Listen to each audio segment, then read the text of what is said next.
Dios les bendiga a nuestros hermanos que nos están sintonizando a través de las redes sociales. Les mando un saludo desde El Salvador a todos nuestros hermanos que van a ver esta presentación. Tengan todos un feliz sábado, hermanos. Estoy transmitiendo desde el Templo Adventista del Séptimo Día de la ciudad de Tecoluca.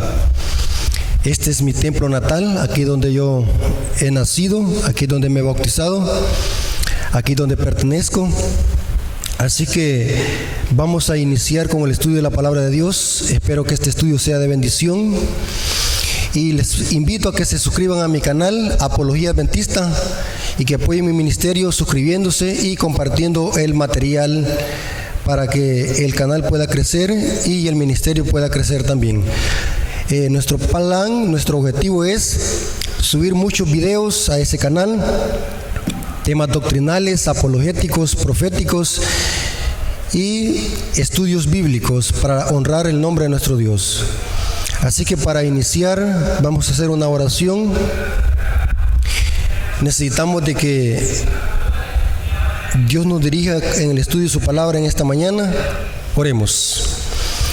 Señor que está en el cielo, santificado sea tu nombre. Gracias, Señor, porque nos permites estar en este lugar para poder predicar tu palabra. Te pedimos, Señor, de que derrames muchas bendiciones sobre tu pueblo a nivel mundial y que este estudio que vamos a tener que sea para glorificar tu nombre. Te pedimos, Señor, de que tu Santo Espíritu nos guíe a la verdad, nos convenza de pecado, de justicia y de juicio. Ábrelos el entendimiento, danos sabiduría para que podamos discernir tu palabra de una manera correcta y podamos enseñar lo que tú quieres que enseñemos. Bendice, Señor, a todos nuestros hermanos que nos están escuchando. Te lo suplicamos en el nombre de Jesús. Amén. Bien, vamos a estudiar un tema muy importante. Quiero que analicemos un versículo bíblico que está en Apocalipsis, pero antes de ir, quiero que notemos un versículo que está en el libro de Eclesiastés, capítulo 1, versículo 9. Y quiero decirles algo muy importante antes de leer este versículo. Hay un principio vital para poder entender las profecías y es que la historia se repite. Todo conocedor de las profecías de Daniel y Apocalipsis tiene que conocer perfectamente bien este principio. La historia se repite. Lo mismo que fue anteriormente se repite en la historia. Eso lo dice el libro de Eclesiastés capítulo 1 versículo 9. Dice: ¿qué es lo que fue? Lo mismo que será. ¿Qué es lo que ha sido hecho? Lo mismo que será. Y nada hay nuevo debajo del sol. Notamos de que Salomón dice: ¿qué es lo que fue? Lo mismo que será. No hay nada nuevo debajo del sol. Este es un principio vital para todos aquellos hermanos que les gusta estudiar profecía, especialmente Daniel y Apocalipsis. Es de que la historia se repite. Es muy importante. Ahora, vamos a ver lo que queremos estudiar en esta mañana. Está en Apocalipsis capítulo 13, versículo 15 al 17. Con la ayuda de Dios vamos a despedazar estos dos versículos y vamos a ver cuál es el significado de estos dos versículos. Apocalipsis capítulo 13, versículo 15 al 16, dice: y se le permitió infundir aliento a la imagen de la bestia, para que la imagen hablase e hiciese matar a todo aquel que no la adorase. Y hacía, este es un imperativo, y hacía que a todos, pequeños y grandes, ricos y esclavos, se les pusiese una marca en la mano derecha o en la frente. Aquí se habla de una imposición de la marca de la bestia y de un levantamiento de la imagen de la bestia. Y lo interesante es de que aquí en este imperativo dice, y hacía. Este es un imperativo que tiene que ver con fuerza. O sea, se obliga a la fuerza a adorar esta imagen y se obliga a la fuerza a recibir una marca de la bestia en la frente o en la mano. Es muy interesante esto. Así que con la ayuda de Dios vamos a ver qué significan estos versículos. Y para eso vamos a estudiar lo siguiente.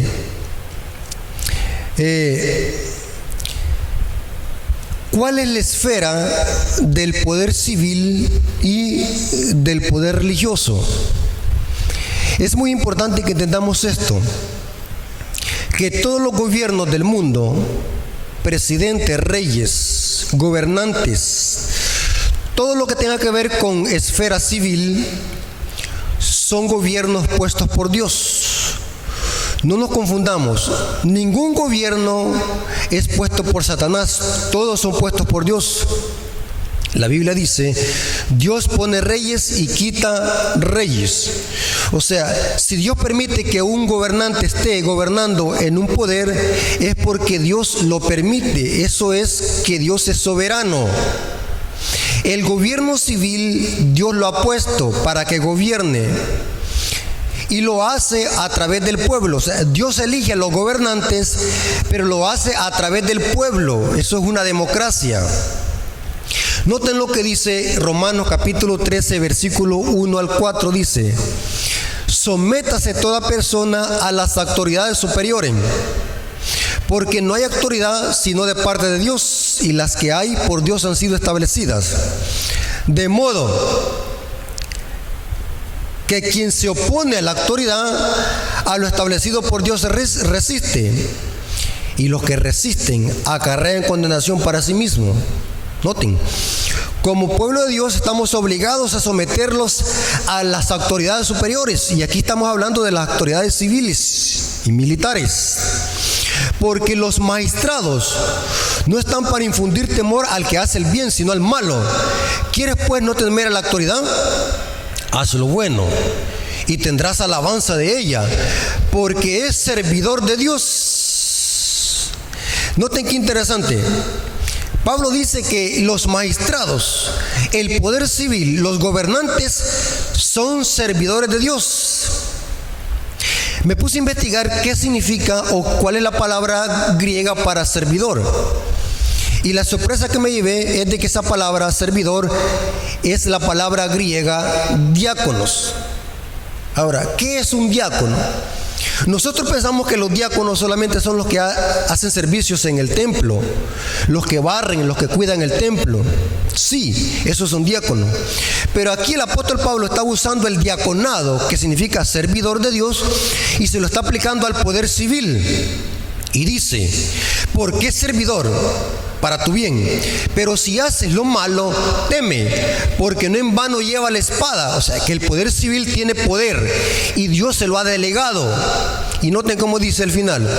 Pues es servidor de Dios, diáconos, vengador para castigar al que hace lo malo.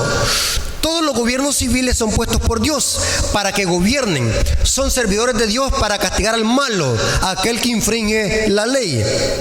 Si no le queremos temer a la autoridad, haz lo bueno, dice Pablo, y tendrás alabanza de Dios, porque no en vano lleva la espada, porque son diáconos.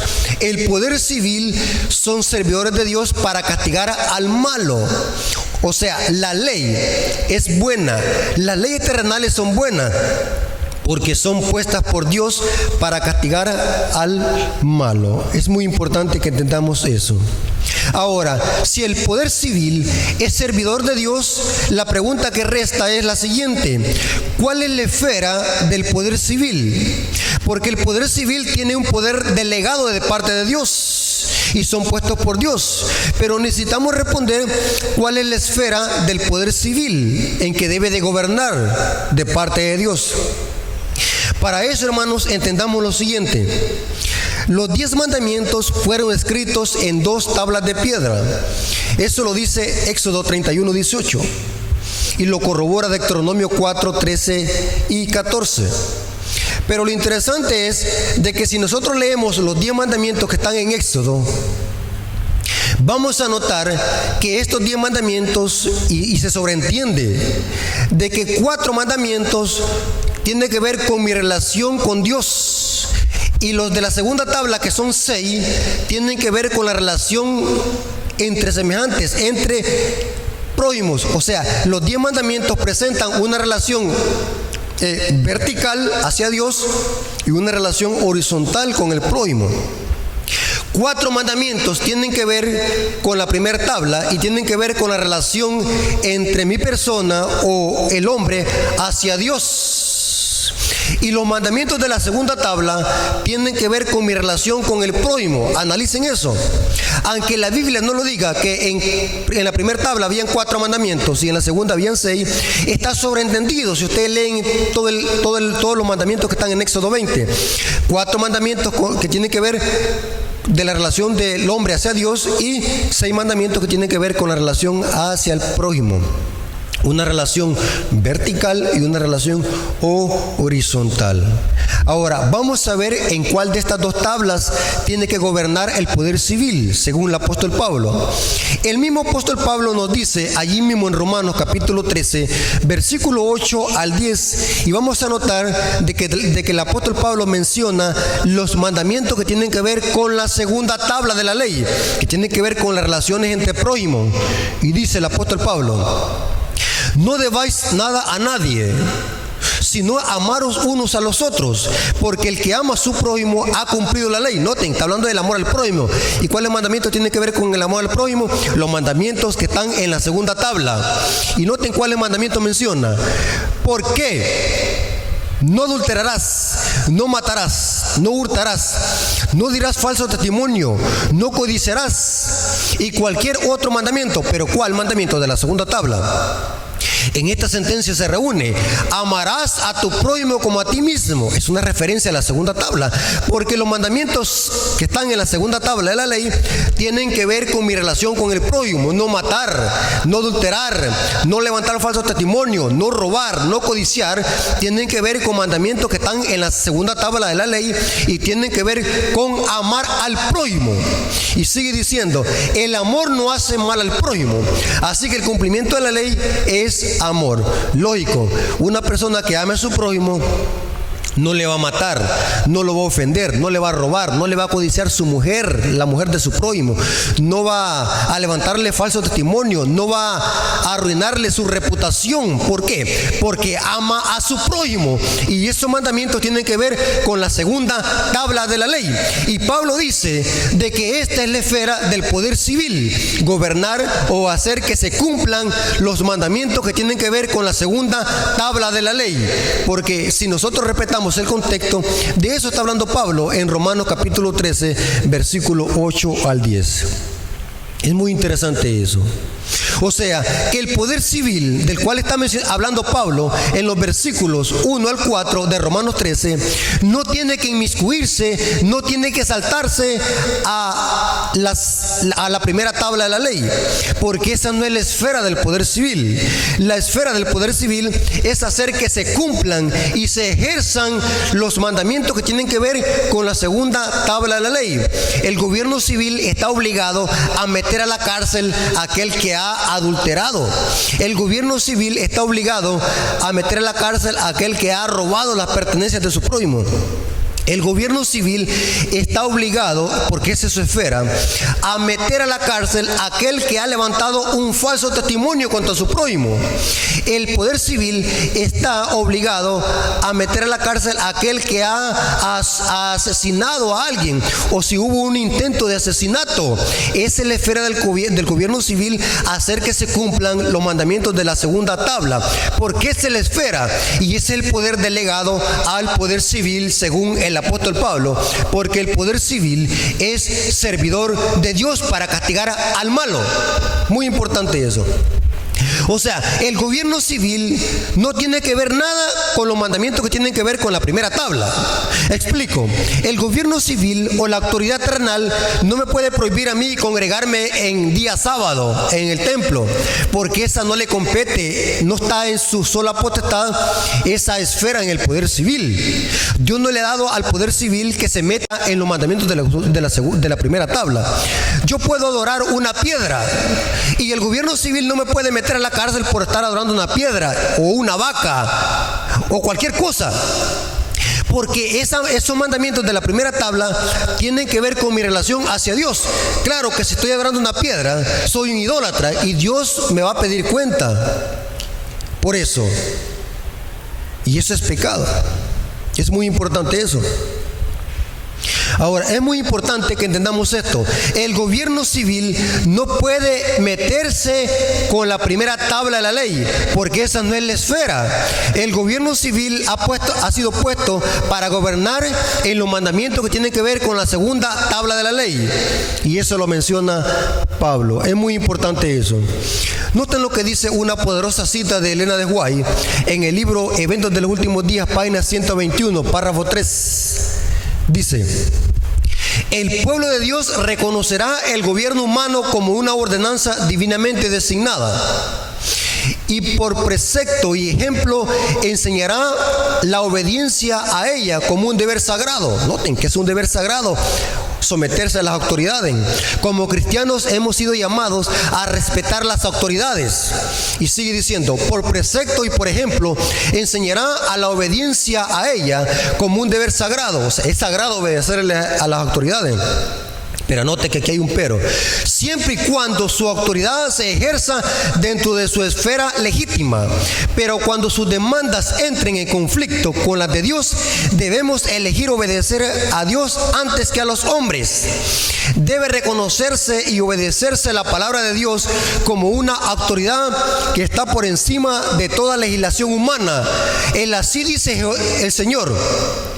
No debe desecharse por un así dice la iglesia o el Estado. La corona de Cristo debe elevarse por encima de todas las diademas de los potentados terrenales. Notaron que Elena de White está diciendo que todo cristiano debe someterse al poder civil siempre y cuando el poder civil no atente con nuestra libertad religiosa, no atente con los mandamientos que tienen que ver con la primera tabla, porque esa no es la esfera del poder civil. Pero si el gobierno civil hace lo contrario, en el cual Dios no le ha designado, el pueblo de Dios tiene que obedecer a Dios antes que a los hombres, porque la ley del Estado se está metiendo en conflicto con la ley de Dios. Es muy importante eso. Ahora, vamos a ver, hermanos, dos historias que presentan esta tipología.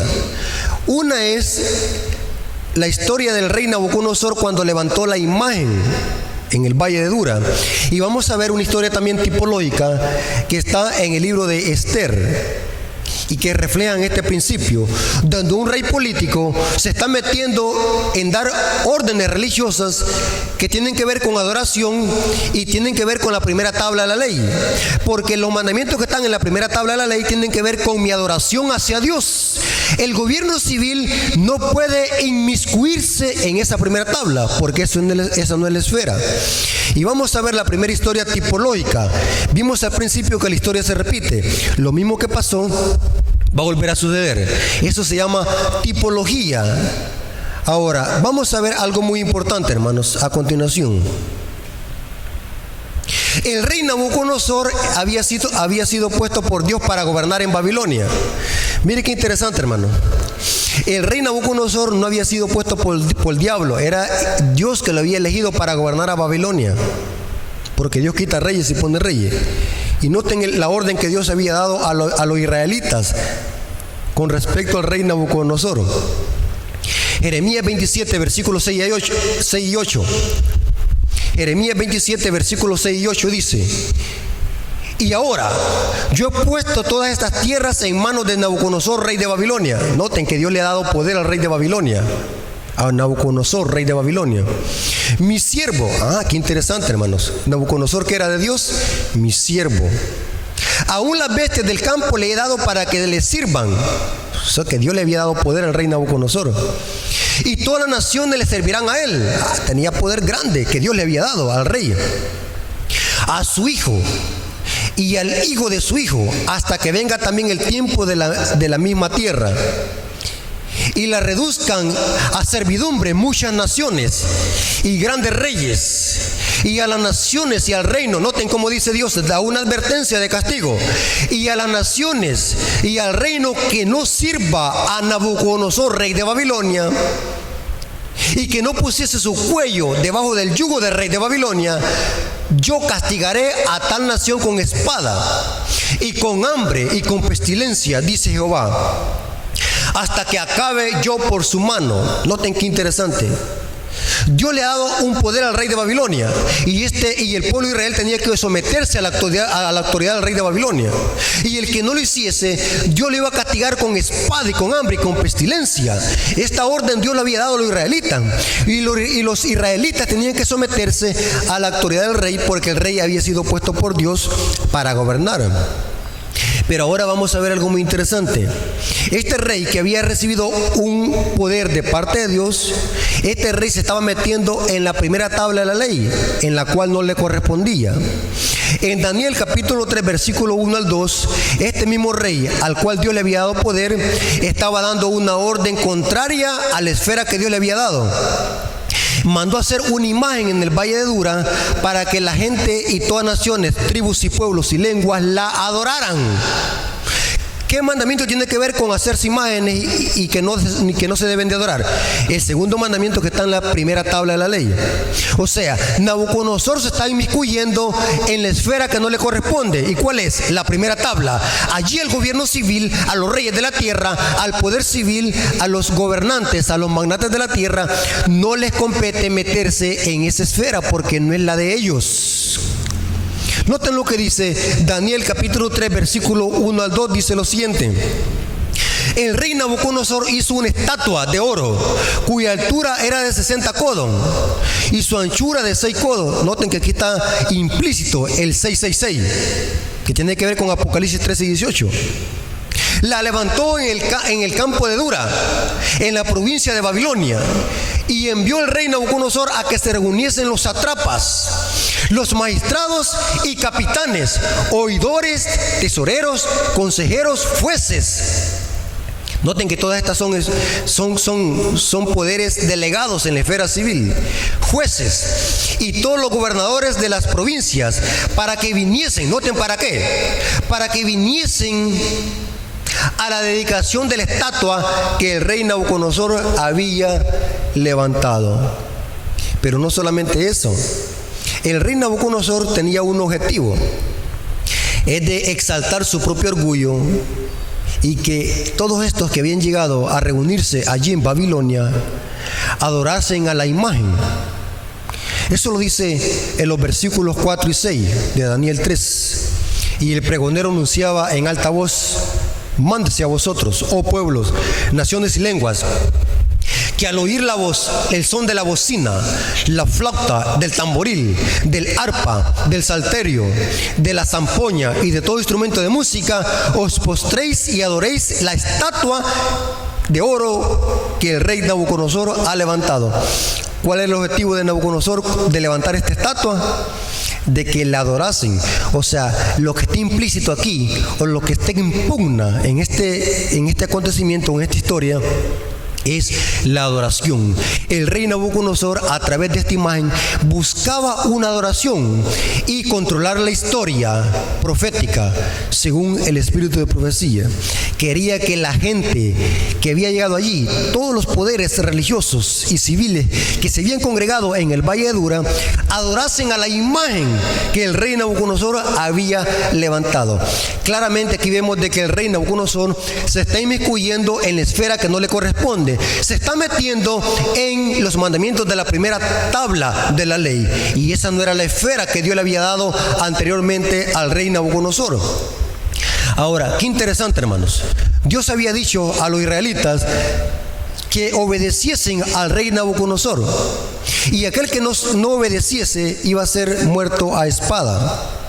Lo interesante es de que en este acontecimiento en el Valle de Dura hubieron 3 hebreos que no adoraron la imagen. Pregunto, ¿será que estos 3 hebreos, Sadrach, Mesach y Abednego, que por cierto eran nombres babilónicos, ¿será que estos 3 jóvenes estaban desobedeciendo el mandato de Dios en no someterse al rey de Babilonia?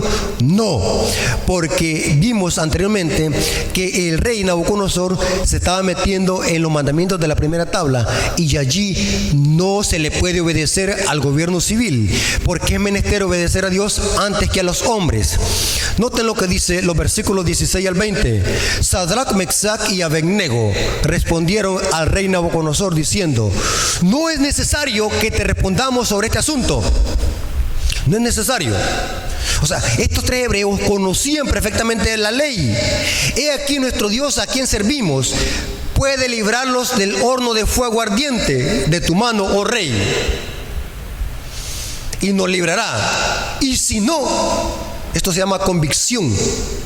Estaban convencidos y convertidos. Y si no, sepas, oh rey, que no serviremos a tus dioses, ni tampoco adoraremos tu estatua que has levantado. Entonces el rey Nabucodonosor, noten, se llenó de ira y se le demudó su aspecto del rostro contra Sadrach, Mesach y Abednego, y ordenó que el horno se calentase 7 veces. O sea, no es que Nabucodonosor tenía un termómetro para medir la temperatura. La palabra 7 aquí significa que a su totalidad máxima, 7 veces más de lo acostumbrado, y mandó a hombres muy vigorosos que tenía en su ejército que atasen a Sadrach, Mesach y Abednego para echarlos en el horno de fuego ardiente. ¿Por qué? Porque los 3 hebreos se resistieron al mandato del rey Nabucodonosor de adorar una imagen. ¿Por qué razón? Porque los 3 hebreos sabían perfectamente bien de que este rey que había sido puesto por Dios se estaba saltando una esfera que no le correspondía, y esa esfera era la esfera de la primera tabla de la ley. Estaba mandando a hacer una imagen que se adorase. Este rey estaba quebrantando el primer mandamiento que dice: no tendrás dioses ajenos delante de mí, y estaba quebrantando el segundo mandamiento que dice: no te harás imagen, ni las honrarás, ni te postrarás. Claramente aquí vemos de que este rey, que anteriormente había sido puesto por Dios, estaba infringiendo la esfera que no le correspondía. Y en este caso los 3 hebreos dijeron: no, aquí tú te estás saltando una esfera que no te corresponde, por lo tanto no adoraremos tu imagen. Aunque lo libre Dios o no lo libre, pero no adoraremos tu imagen. Y ustedes conocen la historia, hermano. Estos hombres estaban tan convencidos de Dios, eran hombres santos, de que la Biblia dice que ni tan siquiera olían a ceniza. O sea, el fuego no los tocó. ¿Por qué? Porque estos hombres tenían el carácter de Dios en su vida y estaban hechos a prueba de fuego, porque Dios estaba con ellos. Noten que cuando nosotros somos fieles a Dios, no importa lo que venga, hermano, aquí en este mundo, no importa lo que el diablo quiera hacerlos, no importa si el diablo quiere aniquilarlos.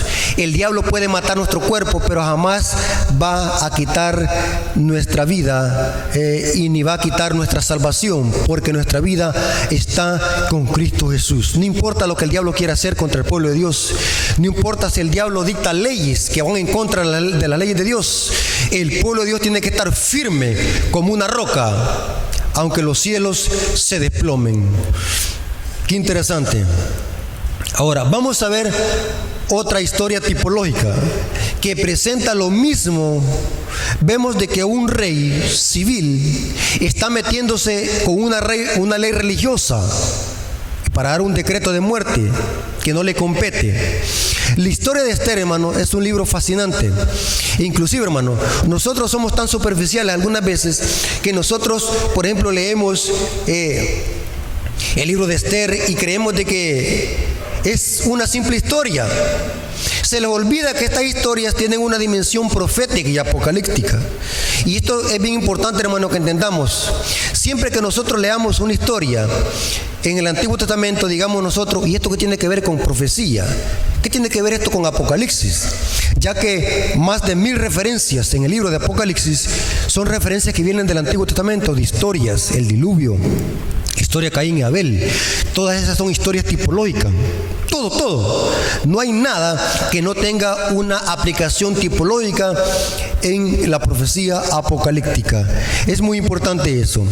Y en este caso, la historia de Esther tiene una dimensión profética y nos señala lo mismo que pasará al pueblo de Dios al final de la historia por no someterse a un decreto civil y religioso que afecte los mandamientos de la primera tabla de la ley. La historia del libro de Esther es una historia que contiene una historia tipológica. Nos revela lo mismo que pasará al final de la historia. Y vamos a ver algo muy interesante, de que en el libro de Esther encontramos de que un rey civil llamado el rey Asuero, da un decreto religioso bajo pena de muerte contra Mardoqueo y los judíos. ¿Por qué? Solamente porque no se adora a Amán. Muy interesante, noten.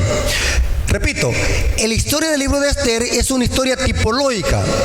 Un rey civil, el rey Asuero, dando un decreto civil religioso, so pena de muerte, contra Mardoqueo y los judíos. ¿Pero por qué pues este decreto de muerte?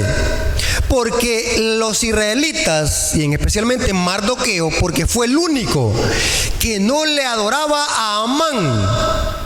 Muy interesante eso. Noten lo que dice, voy a leer 3 versículos. Esther 3:2. Y todos los siervos del rey que estaban a la puerta del rey se arrodillaban y se inclinaban ante Amán. Pregunto, este decreto de adorar a un hombre o adorar cualquier cosa que no sea Dios, ¿con qué mandamiento tiene que ver? Con los mandamientos de la primera tabla, porque el mandamiento dice que solo a Dios hay que adorar. Pero aquí vemos de que algo conflictivo. Y todos los siervos del rey que estaban a la puerta del rey se arrodillaban y se inclinaban ante Amán, porque así lo había mandado ¿qué? El rey. Pero ahora miren qué interesante, hermanos. Pero Mardoqueo ni se arrodillaba ni se humillaba ante Amán. Carácter. ¿Por qué razón Mardoqueo no se arrodillaba ante Amán? Por decreto del rey político. Porque Amán sabía que eso era infringir la ley de Dios, que tiene que ver con los mandamientos de la primera tabla. Y a Amán no le agradó eso. Amán se llenó de ira y dice la Biblia que Amán hizo una trampa. Persuadió al rey Asuero para que diera un decreto de muerte contra Mardoqueo, contra todos los judíos también, para erradicarlos. Y dice la historia que la esposa de Amán, que era una impía también, le sugirió a Amán que hiciera una horca para matar a Mardoqueo ahorcado, porque el pobre Mardoqueo no le rendía pleitesía a Amán. Noten que aquí está el conflicto de la adoración, que tiene que ver con la primera tabla de la ley. Noten cómo dice Esther, capítulo 3, versículo 8 al 9. Esther, capítulo 3, versículo 8 al 9, dice lo siguiente. Y dijo Amán al rey Asuero, noten la trampa que está poniendo Amán. Hay un pueblo esparcido y destruido entre los pueblos de todas las provincias de tu reino. Hay un pueblo, y esto se refería a los judíos, y sus leyes son diferentes de las de todo el pueblo. O sea, tenía una ley diferente. Noten que Dios tiene en la tierra, siempre ha tenido un pueblo peculiar que exalta todos los mandamientos por encima de los decretos humanos y no guarda las leyes del rey. Y el rey nada le beneficia el dejarlo vivir. Si place al rey, decrete. Noten cómo dice, decrete que sean destruidos. ¿Pero por qué? ¿Cuál es lo malo que habían hecho? Solamente porque no adoraban a Amán. Y yo pasaré 10,000 talentos de plata a los que manejan la hacienda para que sean traídos los tesoros del rey. Noten qué interesante el diablo. Detrás de esta historia tenemos un conflicto. Y lo que está en pugna es la adoración. Un rey político dando una orden religiosa que no le compete, porque esta no es la esfera, para que maten a todo aquel que no adorasen a Amán, un mortal pecador. Qué interesante. Y eso tiene que ver con la ley de Dios, porque solamente a Dios hay que adorarse según la palabra de Dios. Lo interesante es, hermanos, que si ustedes leen todo el libro de Esther, que son 7 capítulos, van a ver, hermanos, de que Dios en esta historia del libro de Esther, Dios es el que está el control, porque Dios quita reyes y pone reyes. Aparentemente el diablo estaba ganando la jugada, pero vemos de que este plan siniestro que Amán había confabulado con el rey para ponerle una trampa al rey y que el rey diera un decreto contra todos los judíos y Mardoqueo, esta horca que había preparado para Mardoqueo, esta horca sirvió para el mismo Amán. Si ustedes leen la Biblia, dice que Amán, con eso que había preparado para Mardoqueo, allí fue ahorcado él mismo. Dios, hermanos, tiene todo el control, hermanos. Algunas veces nosotros, por nuestra naturaleza caída, pecaminosa, nos falta fe y creemos de que Dios se ha olvidado de nuestros conflictos. Y se nos olvida, hermanos, que Dios está el control. Este mundo aparentemente, hermanos, está como que si el diablo está tomando la batuta o está ganando la jugada de ajedrez. Pero se les olvida, hermanos, que la profecía nos dice, y este es uno de los objetivos de las profecías, enseñarle a su pueblo que el que está en el control de este mundo es Dios, no el diablo. El diablo puede hacer cualquier cosa para eliminar al pueblo de Dios, pero Dios es el que dirige la historia de este mundo, y eso es lo que nos enseñan las profecías de Daniel y Apocalipsis. No importa lo que el diablo quiera hacer, no importa si el diablo quiere erradicar de una vez por todas al pueblo de Dios que exalta los mandamientos en esta tierra, Dios es el que está en el control, no es el diablo. El libro de Esther, hermano, presenta con lujo de detalles lo que pasará al final de la historia con el pueblo de Dios. Es una profecía o una historia tipológica.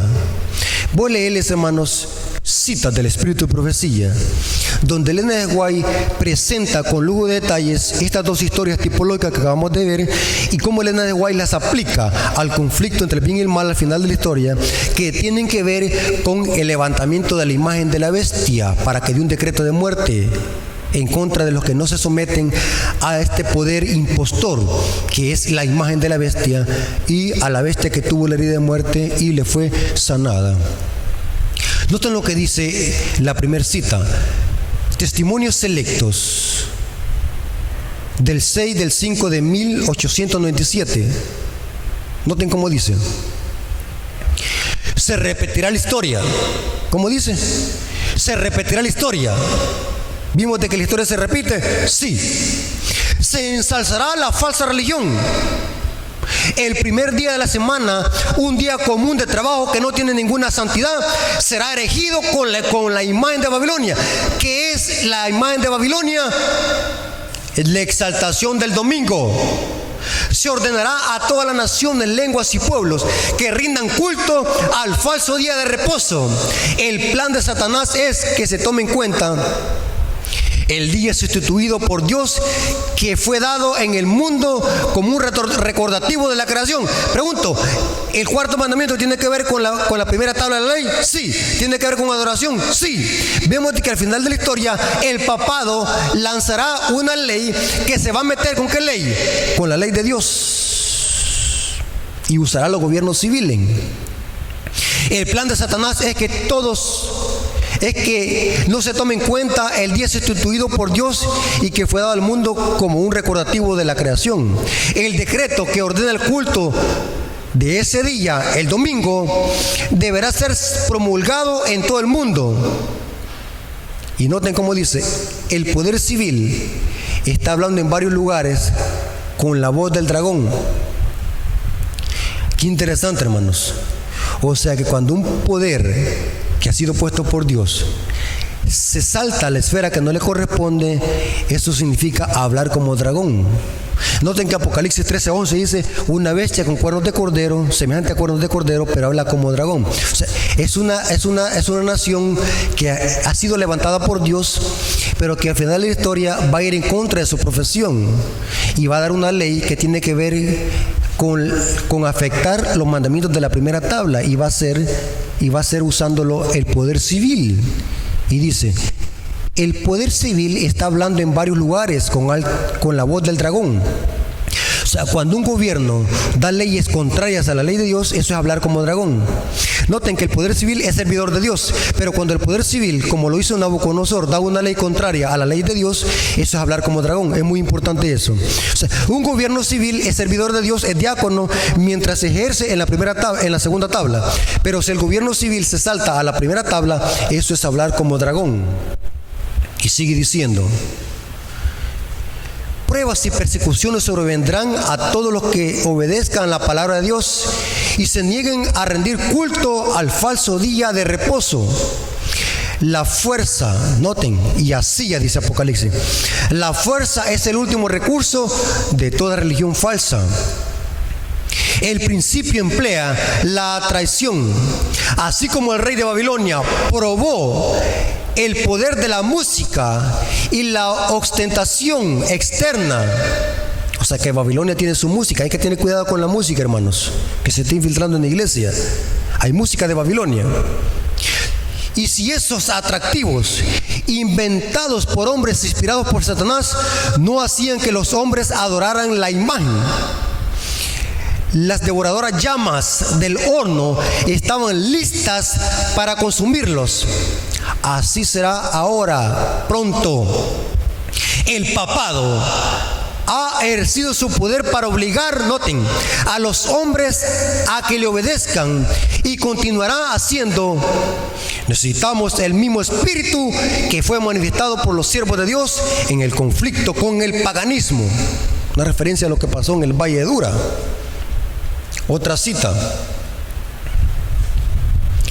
Eventos de los últimos días, página 219, párrafo 4. Eventos de los últimos días, página 219, párrafo 4 dice: el decreto que se promulgará finalmente contra el pueblo remanente de Dios será muy semejante, noten, al que promulgó Asuero contra ¿qué?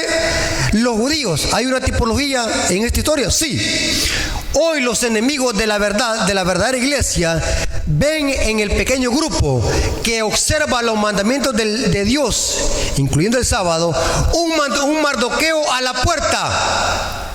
La reverencia que el pueblo de Dios manifiesta hacia su ley es una reprensión constante para aquellos que han desechado el temor del Señor y pisotean su sábado. Interesante. Otra cita. Boletín de la Conferencia General del 13/4 de 1891 dice: la palabra de Dios declara explícitamente que la ley divina será menospreciada, odiada por el mundo, prevalecerá extraordinariamente la iniquidad. El llamado mundo protestante formará una coalición con el hombre de pecado. La iglesia y el mundo estarán en una corrupta armonía. Aquí la gran crisis se aproxima al mundo. Las escrituras enseñan que el papado recuperará su pérdida de supremacía y que se volverán a encender los fuegos de la persecución debido a las serviles concesiones del mundo que se llama protestante. Otra cita. Review and Herald del 26/12 de 1899. Así como Cristo fue odiado sin causa, también será odiado su pueblo por obediente a los mandamientos de Dios. Así fue si aquel fue puro, santo e inmaculado, que hizo bienes y solo bienes en nuestro mundo, fue tratado como un vil criminal y condenado a muerte. Sus discípulos no deben sino esperar un trato similar, no importa cuán impecable sea su vida, intachable su carácter. Se ensalzarán decretos, noten, humanos, leyes hechas por agentes satánicos. ¿Pasó eso en los días de Esther, en el Valle de Dura? Sí. Si eran leyes humanas que estaban en pugna con la ley de Dios, se ensalzarán leyes humanas, leyes hechas por agentes humanos, satánicos, con el pretexto, noten, y con el pretexto de hacer el bien y contener el mal, pero al mismo tiempo los santos mandamientos de Dios serán despreciados y huillados, y todos los que se muestren su lealtad a la obediencia a la ley de Dios Deben estar preparados para ser arrestados, ser llevados ante concilios que no tienen como una norma la elevada, santa ley de Dios. ¿Se va a repetir la historia? Sí. Hermanos, la marca de la bestia no tiene que ver con un chip, no tiene que ver con una vacuna que tiene que ver con el COVID-19. La marca de la bestia tiene que ver con la adoración a leyes humanas para exaltar el día domingo, que exalta a Roma, un día espurio, por encima del mandamiento de Dios, y eso tiene que ver con la primera tabla. Allí el pueblo de Dios tendrá que someterse a Dios antes que a los hombres. Noten lo que dice Hechos 5:29. Respondiendo Pedro y los apóstoles dijeron: es necesario obedecer a Dios antes que a los hombres. Cuando una ley civil, por muy buena que sea, pero si esa ley se mete con la ley de Dios, no podemos obedecerla. Y ahí tenemos que resistir y aún sufrir la pena de muerte por el gobierno civil. Y esto sucederá al final de la historia. Qué interesante, hermano, que si nosotros leemos Hechos 5:29, ese versículo tiene un contexto. Noten que Pedro dijo: es menester obedecer a Dios antes que a los hombres. ¿Y saben cuál es el contexto? Si ustedes leen todo el capítulo 5, los discípulos, los apóstoles de Jesús, habían sido echados a la cárcel solamente por predicar el evangelio. No era porque eran criminales o ladrones. Habían sido echados a la cárcel solamente por predicar el evangelio.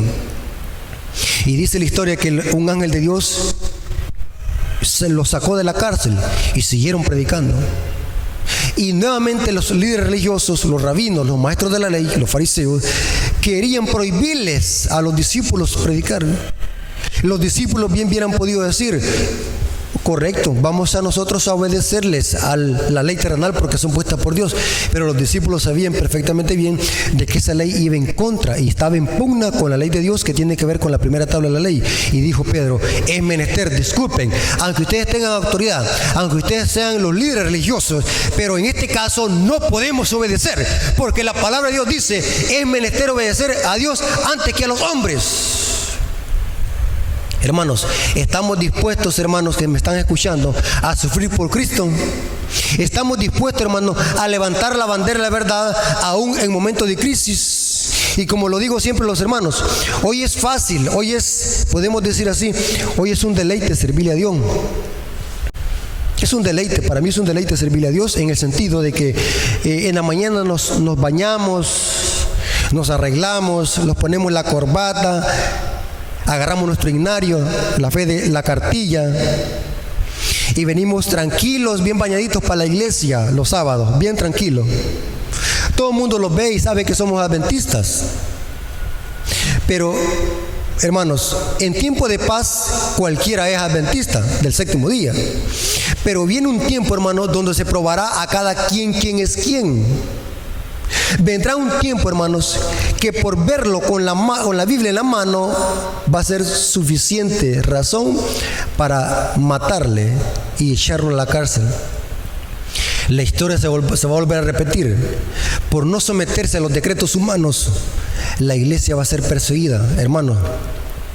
Por eso es que el Espíritu Profecía dice que hoy que estamos en tiempo de paz, debemos nosotros perfeccionar nuestro carácter con el poder del Espíritu Santo, para que cuando venga la prueba, ese carácter va a refulgir y vamos a manifestar el carácter de Dios. Y por eso vamos a tener que sufrir persecución, porque la palabra de Dios dice: todo aquel que quiera vivir piadosamente en Cristo padecerá persecución. Hermanos, los versículos que leímos al principio, que tienen que ver con la imagen de la bestia, es una evidencia que al final de la historia la iglesia con el Estado se van a volver a unir para dar decretos humanos que van a inmiscuirse con la ley de Dios. Y esos tres hebreos representan al remanente que va a decir: no adoraremos tu imagen, no nos someteremos a los decretos legislativos, aunque nos maten, porque eso no agrada a Dios. El Espíritu de Profecía dice que Dios quiere hombres que no se vendan ni se compren, que sean como la brújula al polo, que estén de parte de la verdad, aunque los cielos se desplomen. Hermanos, algunas veces uno no quisiera hablar de estos temas, pero es necesario, hermanos, porque los advierten cómo el diablo trabaja en este mundo. Hermanos, y quiero decirles algo muy importante para terminar. No importa lo que el diablo los quiera hacer, hermano. Dios ha prometido, hermanos, nunca abandonarlos y estar con nosotros hasta aún el momento de la muerte. Hermanos, confiemos en las promesas de Dios, aferrémonos a las promesas de Dios, porque lo que se avecina para el pueblo de Dios no es algo bonito. Viene una crisis donde el pueblo de Dios tendrá que soportar la ira del dragón. Apocalipsis 12:17 dice: y el dragón se llenó de ira contra la mujer. O sea, el diablo va a desocupar o va a desatar toda su ira sobre un Mardoqueo que representa al remanente de los 144,000. El diablo se llenó de ira contra la mujer y se fue a hacer guerra contra el resto de la ascendencia de ella, es decir, los que guardan los mandamientos de Dios y tienen el testimonio de Jesús. Hermanos, Dios tenga misericordia de nosotros, ya que sin el poder de Dios no somos nada. Sin el poder de Dios no podemos vencer. Pero si estamos con Cristo, hermanos, seremos más que vencedores. La promesa está en Apocalipsis 2:10 para terminar. Dice lo siguiente, Apocalipsis 2:10. No temas en nada lo que vas a padecer. Estos 10 días de persecución sobre la iglesia de Esmirna tipifican la persecución del remanente al final de la historia. No temas en nada de lo que vas a padecer. He aquí que el diablo echará a algunos de vosotros en la cárcel para que seas probados. Tendréis tribulación por 10 días. Sé fiel hasta la muerte y yo te daré la corona de vida. Hermanos, si queremos nosotros recibir la corona de vida, esa corona que Dios se prepara para nosotros, primero también nosotros tenemos que seguir las pisadas del Maestro y recibir la corona, primero la corona de espinas, que tiene que ver con la muerte y sufrimiento, igual como sufrió nuestro Maestro, solamente por obedecer las leyes de Dios. Hermanos, gracias por este precioso mensaje. Agradecemos a nuestro Dios y nuestro Padre Celestial y vamos a orar pidiéndole a Dios que tenga misericordia de nosotros, ya que somos nosotros unos mortales débiles, que sin Dios no somos nada. Así que vamos a orar para terminar este estudio. Oremos. Señor que estás en el cielo, santificado sea tu nombre. Gracias por tu palabra, que es una guía segura en este mundo. Nos hemos dado cuenta de que a la luz de las profecías, de estas dos historias que hemos visto, de Daniel y del libro de Esther, es lo mismo que pasará al pueblo de Dios al final de la historia. Es terrible cuando leemos esa historia, que solamente por no rendirle pleitesía a estos sistemas apóstatas religiosos y políticos, el pueblo de Dios tendrá que sufrir persecución. Señor, pero también reconocemos de que sin ti no somos nada. Sin ti es imposible que podamos vencer. Pero si estamos tomados de tu mano, seremos más que vencedores. Señor, ten misericordia de nosotros. Ayúdalo, Señor, danos fuerza para sobrevivir en este mundo, que ya no se puede vivir aquí en este mundo. Este mundo está por colapsar. Pero, Señor, te pedimos misericordia para que tú protejas a tu pueblo y nos alumbres los ojos del entendimiento para que podamos ser fiel aún en este mundo corrupto, lleno de falsas doctrinas, errores y pecado. Gracias por esta palabra profética, te lo agradecemos en el nombre de Jesús. Amén. Dios me los bendiga, hermanos. Un saludo desde El Salvador.